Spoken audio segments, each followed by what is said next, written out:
দর্শক, অনুষ্ঠানের একেবারে শুরুতে অপ্রাপ্ত বয়স্ক দর্শকদেরকে একটু টেলিভিশন সেটের সামনে থেকে সরে যাবার অনুরোধ করছি, কারণ বিষয়টা একটু আপত্তিকর, লজ্জাজনক, তার সাথে মনুষ্য বিবেকের জন্য বিপজ্জনকও বটে। দর্শক, মাস দেড়েক আগে 21-এর চোখের মোবাইল নম্বরে একটি অভিযোগ পেয়ে আমরা ছুটে গিয়েছিলাম রাজধানীর বালুঘাটে। অনুসন্ধানে পাওয়া বিষয়টা ক্যামেরাতেই বন্দি রাখবার ইচ্ছে ছিল, কিন্তু পরিস্থিতি ক্যামেরার ছবিটুকু আপনাদের সামনে আনতে বাধ্য করেছে। দর্শক, পশ্চিমা বিশ্বের সাথে তাল মিলিয়ে চলতে গিয়ে সহজ সরল বাঙালি জাতি আজ অনিশ্চিত এক ভবিষ্যতের দিকে হাঁটছে। যে পথের শেষটা যে কত ভয়ঙ্কর, সেটার ছোট্ট একটা উদাহরণ দিয়ে 21-এর চোখের এবারের পর্ব। আপনাদের সাথে আছি আমি, ইলিয়াস হোসাইন। অনুসন্ধানে সহায়তা করেছেন মনসুর সেলিম। রাজধানীর কলাবাগানে আমাদের পূর্ব পরিচিত সুমন সাহেবের বাসায় 21-এর চোখের একদল। সকাল তখন 7:30। এই বাসাতেই একসাথে 26 জনের বসবাস। আমরা সোজা একটি বেডরুমে, যেখানে সুমনের ভাইয়ের মেয়ে তিয়া, তার উপর শুয়ে আছে ইভান। আড়াআড়ি করে শুয়ে থাকা ইভানের পা রয়েছে তার বাবার উপর। তার পাশে আছে সুমনের মেয়ে, তারপর সুমনের শ্যালক। গাদাগাদি করে এক রুমে যখন ইভানরা ঘুমিয়ে আছে, তখন রান্নাঘরে বাড়ির দুই বউ মহাব্যস্ত সকালের নাস্তা বানানোর কাজে। সুমন তখন অফিসে যাবার প্রস্তুতি নিচ্ছে। বৃদ্ধ বাবা পত্রিকার পাতায় চোখ রেখে চায়ে চুমুক। আরেকজন সুমনের ছেলে সামিনকে স্কুলে যাবার জন্য প্রস্তুত করছেন। আমরা ভালোই আছি, সবাই একসাথে আছি। সবার সুবিধা অসুবিধা সবাই আমরা দেখতে পারি। সুমনদের এই বাসায় সুমনের বাবা মা, খালা, মামা, ফুফু, সুমনের ভাই ভাবি থেকে শুরু করে তার ভাইয়ের শাশুড়ি পর্যন্ত থাকেন। এত গাদাগাদি করে থেকে কেমন কাটছে সুমনদের দিন? অসম্ভব ভালো লাগে সবারই, এবং সবচেয়ে হলো যে ছোট বাচ্চারা খুব এনজয় করে, তারা একসাথে থাকতেছে, লোনলি ফিল করে না। আমরাও অফিসে যে একটু নিশ্চিন্তে থাকি যে বাচ্চার জন্য টেনশন করতে হয় না, আর ওরা সব কিছু শেয়ার করতে পারতেছে একজন একজনের কাছে। এটা খুব এটা অভাবনীয় একটা সুবিধা। একটু তো হবেই, সব কিছুরই তো একটা ভালো দিক খারাপ আছে, একটু হয়। আর সবচেয়ে বড় হচ্ছে যে সবাই যদি একটু স্যাক্রিফাইস করে, আমার মনে হয় এটা এখনো সম্ভব। দর্শক, কোটি কোটি মানুষের, লাখ লাখ পরিবারের কতটাতে এমন সুখ আছে সেটা জানা অসম্ভব, কিন্তু অসুখটা যে দিন দিন বাড়তে শুরু করেছে সেটা তো বলাই যায়। সুমনদের বাড়ির মতো এবার আমরা আরেকটি বাড়িতে যাব। রাজধানীর ভেতরেই আরেকজনের বাড়ি। 4 মেয়ে, 3 ছেলে আর স্ত্রীকে নিয়ে সুখেই দিন কাটাচ্ছিলেন আজগর, কিন্তু হঠাৎ করেই একটা ঝড় সবকিছু এলোমেলো করে দিয়েছে পরিবারটির। কেমনে এই মেয়েটা বিয়ে করার পরে আমার বাড়িতে একক তো ভাত খাইতে যায় নাই। কোনো মানুষ আইলে বলছে এটা আমার শ্বশুর বাড়ি না। ছেলেরাও বোঝাবে না ছেলেরা কী খাওয়াইছে, কোনো খবর দেখলাম বললো জ্বরে কি মাইট চাপের মাথা খাওয়াইয়া ছেলেরা পাগল বানাইয়া। এখন ছেলে বউ ছাড়া কিছু বোঝে না। বড় ছেলেটি বাবা মায়ের অমতে বিয়ে করবার পর থেকেই আজগরের বাগানের একটা ফুল এখন ছিটকে পড়েছে। মনে কিছু করি নাই তো ভালো থাকতো, যদি ছেলে শান্তি থাকতো আমগো না করতো, আমার ছেলেটাও শান্তি থাকতো, আমার শান্তি ছিল। আমার ছেলেরা তোকে খারাপ বানাই দিয়েছে, আমার ছেলেরা একদম খারাপ হয়েছে। আমাকে বংশবিধি যদি না আছে, ফ্যামিলি যদি না আছে, এই গিনি করছে। বকে যাওয়া এক মেয়েকে তাদের অমতে বিয়ে করে তাদের সন্তান এখন বাড়ি ছাড়া। আমাদের সাথে আসে না, কারণ তার বউর মন জোগাড় রাখতে গিয়ে তার বউর সাথে থাকতে চাইতো, কিন্তু পারে না, ব্যর্থ হয়েছে। দর্শক, বাবা মাকে কষ্ট দিয়ে মাসুম হয়তো শুধু স্ত্রীকে নিয়েই সুখে থাকবার চেষ্টা করেছে, কিন্তু আসলে কি সুখ আছে মাসুমের সংসারে? মাসুম আজকার মিয়ার 4র্থ সন্তান, যার কারণে বাবা মায়ের সুখের সংসার আজ অসুখে ধরেছে। 2003 সালে বিয়ে করেছিলেন বরিশালের এক মেয়েকে। বাবা অবসরপ্রাপ্ত সেনা সদস্য। ঢাকা ক্যান্টনমেন্টে তার চাকরির সুবাদে রাজধানীতে মাসুমের পাশের এলাকাতেই থাকত সঞ্চিতা নামের ওই মেয়ে। সেখান থেকেই প্রেম, তারপর মাসুমের বাবা মায়ের অমতেই বিয়ে। অবশ্য সঞ্চিতার পরিবার কিন্তু রাজিই ছিল। মাসুমের বাবা মায়ের বিয়েতে অমত থাকবার যৌক্তিক একটা কারণ ছিল। সব শেষ, সেটা সত্য হয়েছে, কিন্তু ততদিনে সবকিছুই শেষ। কি শেষ সেটা শেষেই বলবো, আগে শুরুটাই বলা যাক। বাবা মায়ের অমতে মাসুম সঞ্চিতাকে বিয়ে করে সংসার জীবন শুরু করে। এভাবে মাসুম সঞ্চিতা দম্পতির 5টি বছর কেটেছে কৃত্রিম সুখে। সুখী হবার জন্য যা কিছু প্রয়োজন তার সবই করেছে মাসুম। যেখানে যখন যেভাবে চেয়েছে তাই পেয়েছে সঞ্চিতা। কিন্তু স্ত্রী সঞ্চিতার চাহিদার শেষ ছিল না, যে কারণে বাবা মায়ের সংসার থেকে বিচ্যুত মাসুম ছোট চাকরি ছেড়ে বিদেশ যাবার সিদ্ধান্ত নেয়, আর তাতে পূর্ণ সাপোর্ট দেয় মাসুমের স্ত্রী। এরপর শুরু হয় মাসুমের প্রবাস জীবন। ইটালিতে থাকা মাসুমের 9টা বছর কেটেছে স্ত্রী সঞ্চিতা আর তার পরিবারের চাহিদা মেটানোর কাজে। স্ত্রী কিংবা বাবা মাকে ছেড়ে থাকলেও মানসিকভাবে সুখে ছিলেন মাসুম। বাবা মায়ের সাথে সম্পর্ক না থাকায় 6 বছরের প্রবাস জীবনের পুরো উপার্জনটাই সঞ্চিতার নামে পাঠিয়েছিলেন। মাসুম চলে যাবার পর এরই মধ্যে মাসুমের স্ত্রী সঞ্চিতা তার বাবার বাড়িতে থাকতে শুরু করে, কিন্তু সেই বাড়ি তৈরির ব্যাংক লোন শোধ করবার আগেই 2011 সালে মাসুমের শ্বশুর অর্থাৎ সঞ্চিতার বাবা মারা যান। এরপর ব্যাংক লোন থেকে শুরু করে সংসার চালানো পর্যন্ত সবকিছুর টাকাই বহন করতে হয়েছে মাসুমকে। স্বামী হলেও শুধু সঞ্চিতা না, তার ভাই বোন থেকে শুরু করে আত্মীয় স্বজনেরও সব দায়িত্ব পালন করেছে মাসুম। এমন স্বামীকে তো মাথায় করে রাখবার কথা, কিন্তু মাসুমের প্রতি কতটা ভালোবাসা আছে সঞ্চিতার। ও নিজে একটা খারাপ ছেলে, ওরে আমি মেয়ে নিয়ে এক বিছানায় এক ল্যাপের ভিতরে পাইছি যায় সকালে ভোর 6টার সময়। ও এক মেয়েরে নিয়ে কক্সবাজার থেকে 1 সপ্তাহ থেকেইছে। এরকম 2 দিন পরে পরে মেয়ে নিয়ে যায়। সে কি করে? সে কি করে না বলেন তো? সে কার সাথে থাকে না, সে নিজে একটা দুর্চরিত্রের ছেলে। তার মানে এতক্ষণের বর্ণনায় যা মনে করেছিলাম তার সবকিছুই উল্টো। মাসুম এখন সঞ্চিতার কাছে পৃথিবীর সবচেয়ে বড় শত্রু। এতটা অত্যাচার করছে ভাইয়া, দেখেন বড় প্রত্যেকটা জিনিস ভাঙচুর করছে। ফ্রিজ বুয়া আছে আমাদের কাজের বুয়া, এই ফ্রিজটারে উল্টে ফেলাই দিছে, বাথরুমের গ্লাস ভাঙছে, আমাকে বডি লয়ে আলায়, আমার ছোট ভাইরেও মারতো। সঞ্চিতাকে কেন নির্যাতন করেছে মাসুম সেটা জানতে এবার চলুন মাসুমের কাছে যাওয়া যাক।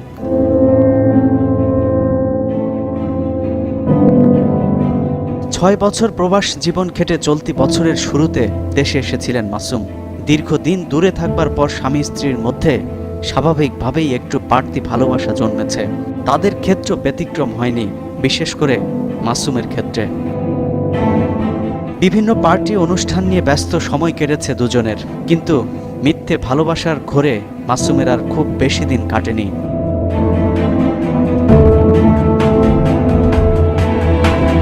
মাস খানেকের মধ্যেই মাসুমের সব স্বপ্ন ধূলিসাৎ। মাসুমের এক বন্ধুর কম্পিউটারের একটি সফটওয়্যার লেখা ফাইলের ভেতরে ক্লিক করতেই আকাশ ভেঙে পড়েছে মাসুমের মাথার উপর।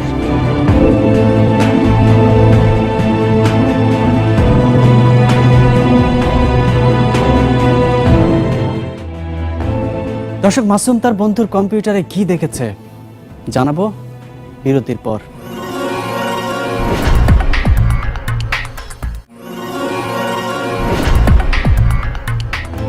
দর্শক, সঙ্গে থাকবার জন্য ধন্যবাদ। আপনাদের সাথে আছি আমি ইলিয়াস হুসাইন। দর্শক, বিরতির আগে মাসুমকে দেখছিলাম তার বন্ধুর কম্পিউটারে কিছু একটা দেখছে। চলুন এবার দেখব সেই কম্পিউটারে মাসুম কি দেখছিল।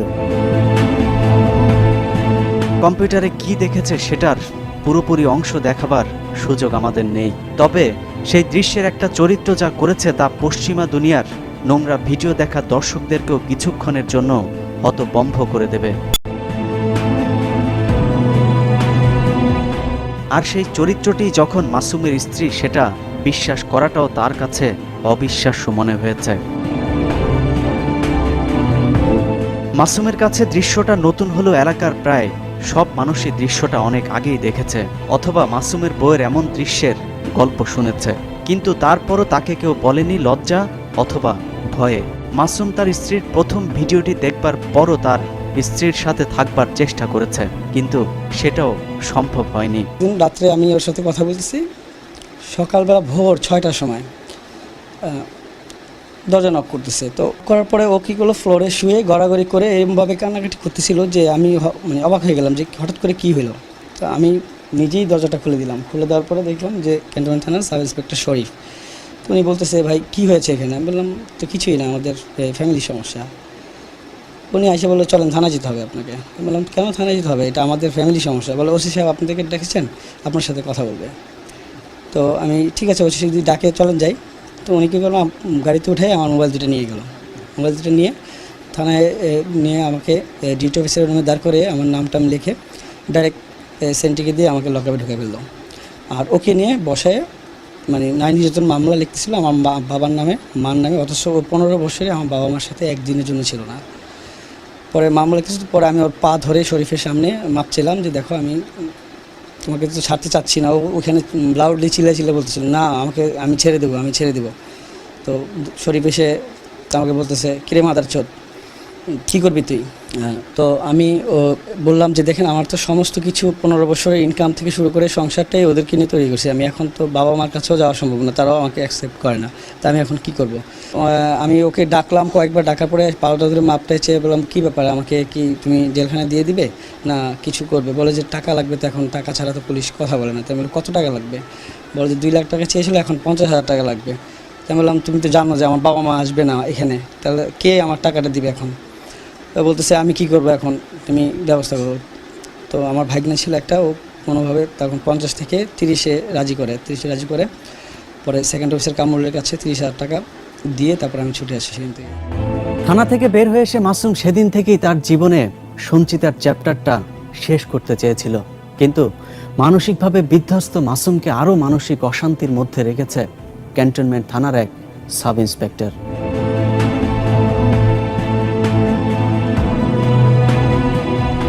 শেষবার যখন মাসুমের সাথে সাক্ষাৎ করতে গিয়েছিলাম তখন মাসুমকে খুঁজে পেতে কিছুটা বেগ পেতে হয়েছে। বাড়িতে গিয়ে জানা যায় সাব ইন্সপেক্টর কামরুল এসে তাদের বাড়িতে শাসিয়ে গেছেন মাসুমকে না পেলে তার বাবা মাকেই ধরে নিয়ে যাবে। আপনাকে জনজনের সুদ্ধা আমি জান তো আমি রেডি সাথ খাওয়াচ্ছি, আমি রয়ে যান আমারে, আমি এক্ষুনি যাইতেছি। কী করবেন? দারগা কামরুল। হ্যাঁ আমি আমার রইল না, কী করবেন? শ্যুট করেন, আমি ওকে সাথ করলাম, আমি শ্যুট করেন, আপনি তো ভিতরে করেন।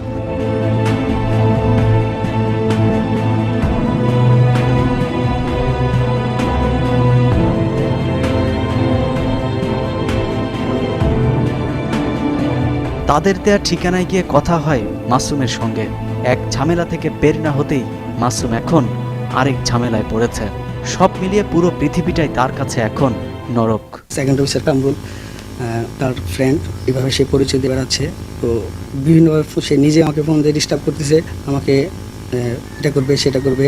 টোটালি আমি এখন সব কিছু হয়ে যাওয়ার পরেও যে স্মৃতিগুলো নিয়ে বেঁচে থাকতে যাচ্ছি সেই স্বাভাবিক জীবনটাকে আমাকে এখন মানে যাপন করতে দিচ্ছে না ওরা। থানা থেকে 30,000 টাকা ঘুষ দিয়ে বের হবার পর মাসুম ঘটনাটা থামিয়ে দিতে চাইলেও পুলিশের কারণে তা আর থামেনি। থানার সেকেন্ড অফিসার কামরুল মাসুমের কাছে বিভিন্ন দাবি করতে থাকে। এরপর একটা ল্যাপটপ ঘুষ চেয়েছিল, কিন্তু সেটাও দিতে রাজি হয়নি মাসুম। সব শেষ, পুলিশের হয়রানি থেকে বাঁচতে ট্যাব দিতে বাধ্য হয়। 30/10/2014 রাত আনুমানিক 8টা। ক্যান্টনমেন্ট ইউসিবি চত্বর থেকে মিরপুরের দিকে যেতেই একটু সামনে ব্লু মুন রেস্টুরেন্ট। ক্যান্টনমেন্ট থানার ওই সাব ইন্সপেক্টরের কথা মতো ট্যাব কিনে অপেক্ষা করছে। পাশেই অবস্থান নিয়েছে 21-এর চোখ টিমের সদস্যরা। ট্যাব নিতে পুলিশের ওই সাব ইন্সপেক্টর আরেক পুলিশ সদস্যকে পাঠিয়েছে তার জন্য অপেক্ষা। আধা ঘন্টার মধ্যে হাজির ক্যান্টনমেন্ট থানার পোশাক পরা ওই পুলিশ সদস্য। কে এসেছে আমরা তার নাম জানি কিন্তু বলছি না, কারণ ক্যান্টনমেন্ট থানার সৎ পুলিশ সদস্যরা সবাই পুলিশের ওই সাব ইন্সপেক্টরের কথা শুনতে বাধ্য। একই কারণে এই পুলিশ সদস্য বাধ্য হয়েছে কামরুলের হুকুম মানতে। ট্যাব পাবার পর বিভিন্নভাবে দেখে শুনে কিছুক্ষণ পর রেস্টুরেন্ট থেকে বের হয়ে যায় সে।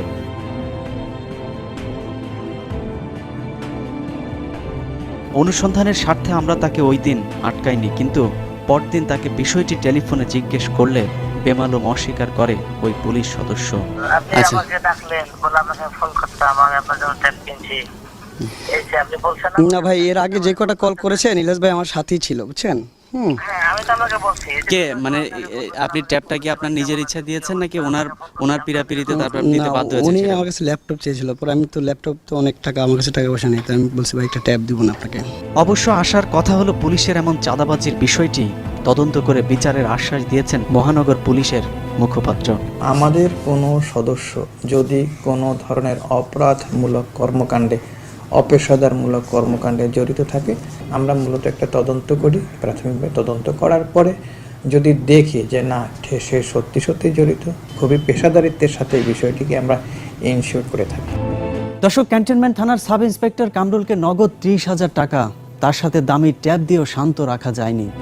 কারণ মাসুমের তো একুল ওকুল দুকুলি গেছে, আর সঞ্চিতার টাকা, তার সাথে আরো অনেক কিছুই আছে।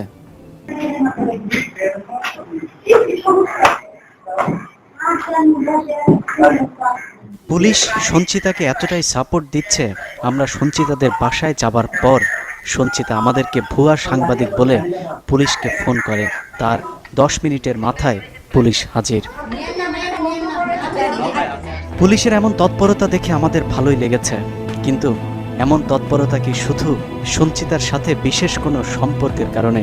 সেটা জানতে সঞ্চিতার বক্তব্যের আগে সঞ্চিতার আপন ছোট ভাইয়ের কাছে জানবো পুলিশের এমন আগ্রহের কারণ কি। আপনাদের বাসায় মাঝে মধ্যে আসে? এটা আমি এখন দেখিনি, কিন্তু আমি শুনছি, শোনার পর দুদিন বাড়ি ছিলাম এটা ধরার জন্য, কিন্তু সেটা আসতো।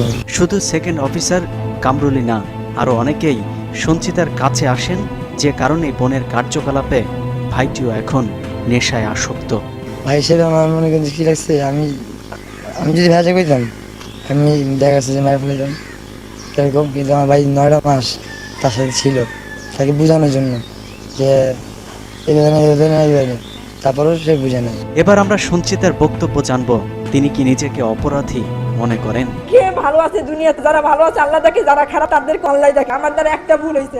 দর্শক, এমন ভুল যদি আপনার কিংবা আমার জীবনে ঘটে তাহলে আপনি সহ্য করতে পারবেন তো?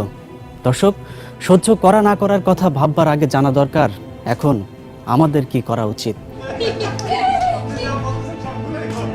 অনুষ্ঠানের একেবারে শুরুতে একটা যৌথ, তার সাথে সুখী পরিবারের দৃশ্য দেখেছিলাম। সেই দৃশ্যটা দেখানোর পেছনে একটা উদ্দেশ্য ছিল। মাসুম কিংবা সঞ্চিতা যদি এককভাবে না থেকে এ ধরনের একটি যৌথ পরিবারে থাকতো, তাহলে হয়তো তাদের জীবনটাও সুমনদের মতোই হতে পারত। মনে রাখতে হবে, স্বাধীনতা ভালো, একক স্বাধীনতা মানুষকে অমানুষ করে দিতে পারে। এমন স্বাধীনতার সুযোগে যে কেউ যে কোনো ধরনের অপরাধে জড়াতে পারে, যে কারণেই কিছু বিষয় মেনে চললে আমরা অন্তত এ ধরনের অপরাধ থেকে বাঁচতে পারি। স্বামী বা স্ত্রী দূরে থাকলেও বাবা মা কিংবা নিকট আত্মীয়দের নিয়ে একসাথে বসবাস করা, স্ত্রীর কথায় বাবা মাকে রেখে আলাদা একক পরিবারে না থাকা, তার সাথে যার যার ধর্মীয় আদেশগুলো সঠিকভাবে মেনে চলা। আজকে যৌথ পরিবার ব্যবস্থা ভেঙে দেওয়ার পরিপ্রেক্ষিতে আমাদের যে সামাজিক সম্পর্ক ছিল, এই সামাজিক সম্পর্কে সাংঘাতিকভাবে ফাটল ধরেছে, এবং এতে করে আজকের যুগের ছেলেমেয়েরা সহজে তারা বিপথে চলে যাচ্ছে, এবং এটা যদি এইভাবে বেড়েই চলতে থাকে জাতীয় উন্নয়নে তথা আমাদের অগ্রগতির জন্য সাংঘাতিক একটা বাধা হয়ে দাঁড়াবে, এবং এটি হচ্ছেও তাই। মেয়েদের এ ধরনের অপরাধ উস্কে দেওয়ার আরেকটা কারণ আইনের অপব্যবহার। নারী নির্যাতনের যেমন সঠিক বিচার হওয়া দরকার, তেমনি আইনকে পুঁজি করে যেন কেউ কাউকে হয়রানি না করতে পারে, সেদিকটাও লক্ষ্য রাখতে হবে। বাংলাদেশের প্রেক্ষাপট এমন হয়ে গেছে যে স্বামীর সাথে ঝগড়া করলেও এগুলিতে আসামি করা হয় শাশুড়ি, শ্বশুর, দেবর, ননদের হাজব্যান্ডকেও আসামি করা হয়। এই মামলাগুলিতে পরবর্তীতে বিজ্ঞ আদালত বিচার বিশ্লেষণ করে প্রায় ক্ষেত্রে দেখা যায়, বেশিরভাগ ক্ষেত্রে দেখা যায় তাদেরকে মামলা থেকে অব্যাহতি প্রদান করেন। দর্শক, 21 চোখের আজকের পর্বে আমরা যা দেখিয়েছি তার পুরো ঘটনাটাই আপনার আমার মতো একজন রক্তে মাংসে গড়া মানুষের জীবনেই ঘটেছে। আর যাদেরকে দেখিয়েছি তারাই সেই ভাগ্যবান অথবা হতভাগা চরিত্র। সবই ঠিক আছে, কিন্তু একটু গোপন রেখেছি, সেটা হলো সেই চরিত্রগুলোর নাম। সবশেষ বলতে চাই, এমন চরিত্রের কোনোটি যেন আপনি অথবা আমি হয়ে না যাই, সেদিকে খেয়াল রাখতে হবে। দর্শক, যেতে হবে, যাবার আগে আপনাদেরকেও সঙ্গে রাখতে চাই। অন্যায় অপরাধের যে কোনো তথ্য আমাদেরকে জানাতে পারেন, আমরা তুলে আনবো আপনার তথ্যের ভেতরের খবর। লিখুন এই ঠিকানায়, প্রযোজক 21 চোখ, 21 টেলিভিশন, জাহাঙ্গীর টাওয়ার, 10 কারওয়ান বাজার, ঢাকা 1215।